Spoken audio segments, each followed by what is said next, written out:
Pagbaba ko ng barko, nag-hotel kami pero hindi ko inaasahan ang nakakatawang pangyayari. Dear Ate Ann, magandang araw po sa iyo at sa mga solid na taga-subaybay ng page mo. Ako po si Javier, hindi ko tunay na pangalan. 30 years old. Isang seaman na kabababa lang mula sa barko.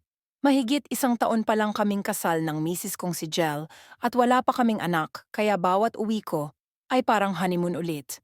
Ang kwentong ito ay pampalubag sa mainit-init pa na issue ngayon sa SOCMED tungkol sa mga seaman, hehe. Damay kasi kami sa mga isyong ganito pero ibahin natin ang kwento, huwag palaging seryoso sa buhay. Balik tayo sa kwento ko, nitong huli kong bakasyon, sobra akong excited na makita si Jel. Ilang buwan din kaming hindi nagkita, kaya agad akong nag-book ng hotel para mas solo namin ang isa't isa, kahit 3 araw lang. Ito ang plano kong paraan para bumawi sa lahat ng panahong wala ako sa tabi niya. Pagdating namin sa hotel, Ate Ann, hindi maitatago ang saya sa mukha ni Jel. Para kaming bagong kasal ulit. Siya, aliw na aliw sa kwarto habang ako naman, hindi na makapaghintay na ma-enjoy ang 3 araw ng pahinga. Kinagabihan, sinimulan namin ang unang gabi sa romantic dinner sa restaurant ng hotel. Ang ganda ng setup. May kandila, soft music, at syempre si Jel na sobrang blooming. Napansin ko pa nga na mas sweet siya kaysa dati. Pabiro ko pa siyang tinanong, "May hinihintay ka bang pasalubong, Hon?" Tumawa siya at sagot niya, "Oo, ikaw." Pagkatapos ng dinner, diretso na kami sa kwarto.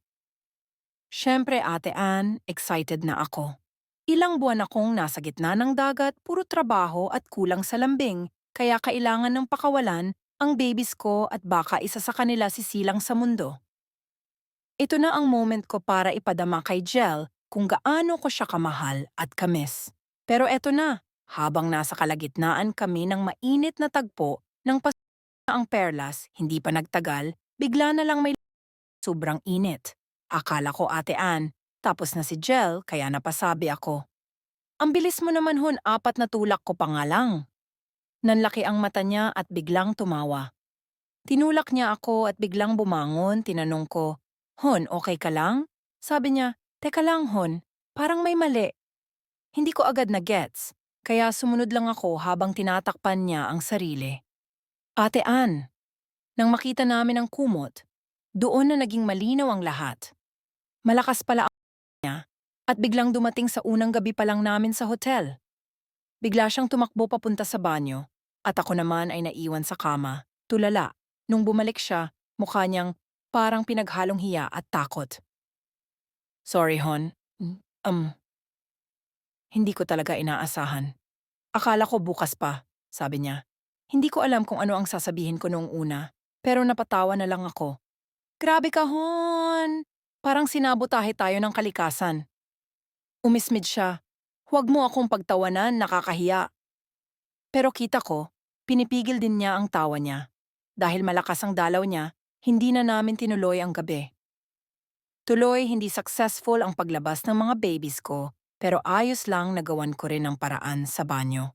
Pinayapa ko na lang siya at sabay kaming nanood ng pelikula sa TV.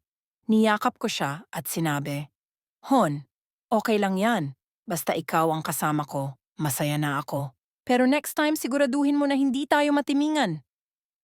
Kinabukasan, nakita ko si Jel na inaayos ang kama. "Hon, lilinisin ko na para wala ng ebidensya," sabi niya habang bitbit ang kumot. Napatawa na lang ako. Sinabihan ko siya, "Hon, kahit ano pa mangyari, ikaw pa rin ang paborito kong roommate." Ang 3 araw naming stay sa hotel ay hindi natapos gaya ng inaasahan, pero napuno pa rin ng tawanan at kwentuhan ang oras namin. Sakto pumutok ang hiwalayang Aquaman at Disney Princess.